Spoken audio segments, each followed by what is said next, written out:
ఎంత ఘోరంగా ఉందంటే పరిస్థితి నిజంగా ఎటు పోతుందో యూత్ చదువుకున్న విద్యార్థుల పరిస్థితి ఏంటో అర్థం కాలేదు. అంటే నేను చెప్పబోయేది ఏంటంటే విద్యార్థినిని చంపిన టీచర్లు ఇటు పిల్లల తప్ప లేకపోతే టీచర్ల తప్ప మరి ఏంటో చూద్దాం ఒకసారి. హైదరాబాద్లో జరిగిన ఇది ఓ అత్యంత విషాదకరమైన సంఘటన మీ ముందు ఉంచుతున్నా నేను. మల్కాజ్గిరి ప్రభుత్వ బాలికల జూనియర్ కళాశాలలో ఈ సంఘటన చోటు చేసుకుంది. వర్షిణి అనే 17 ఏండ్ల ఇంటర్ మొదటి సంవత్సరం చదువుకునే అమ్మాయి వెస్ట్ మారేడుపల్లిలో నివసిస్తుంది. ఎక్కడమ్మా? గురువారం అంటే వర్షిణి కాలేజీకి గంట ఆలస్యంగా వెళ్ళింది. దానికి కారణాన్ని అంటే కొన్ని పర్సనల్ కారణాలు ఉంటాయి కదా, అలా ఆలస్యమైందని చెప్పింది. ఏంటి ఆ పర్సనల్ కారణము? నేను పీరియడ్స్ వల్ల నేను రాలేకపోయినా అని చెప్తే, ఏది నీకు పీరియడ్స్ వస్తే చూపించు అని ఘోరంగా దిగజారి మాట్లాడిన పరిస్థితులు దేనికి పరాకాష్ట? ఆమె చెప్పినప్పటికి కూడా లెక్చరర్లు కనికరం లేకుండా తోటి విద్యార్థుల ముందే అత్యంత అవమానకరంగా అసభ్య పదజాలంతో తిట్టడం ఏంది? ఆ తిట్టిన వాళ్ళు ఎవరో కాదు, లెక్చరర్లు. ఆవిడ ఫిజిక్స్ లెక్చరర్లు అట శ్రీలక్ష్మి, ఆమె Madhuri and Madhurima English lecturer.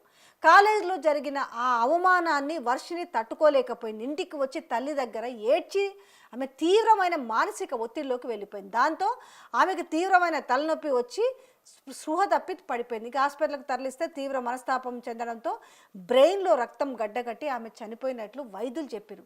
దీనికి బాధ్యులైన లెక్చరర్లు, ప్రిన్సిపాల్ పైన కఠిన చర్యలు తీసుకోవాలని కోరుతూ విద్యార్థి సంఘాలు, కుటుంబ సభ్యులు కాలేజీ ముందు ధర్నా చేసిర్రు. పోలీసులు కేసు నమోదు చేసి దర్యాప్తు చేస్తున్నారు. ఒక విద్యార్థిని ప్రాణం కోల్పోవడం అనేది కేవలం ఆ కుటుంబానికి మాత్రమే కాదు, మొత్తం విద్యా వ్యవస్థకే తీరని లోటు అని చెప్పాలి. తోటి విద్యార్థుల ముందు ఘోరంగా అవమానించడం, టార్చర్ చేయడం అనేది ఉపాధ్యాయ వృద్ధికి మచ్చ తెచ్చే విషయం కాదా? పాఠాలు నేర్పాల్సింది పోయి ప్రాణాలు తీస్తారా?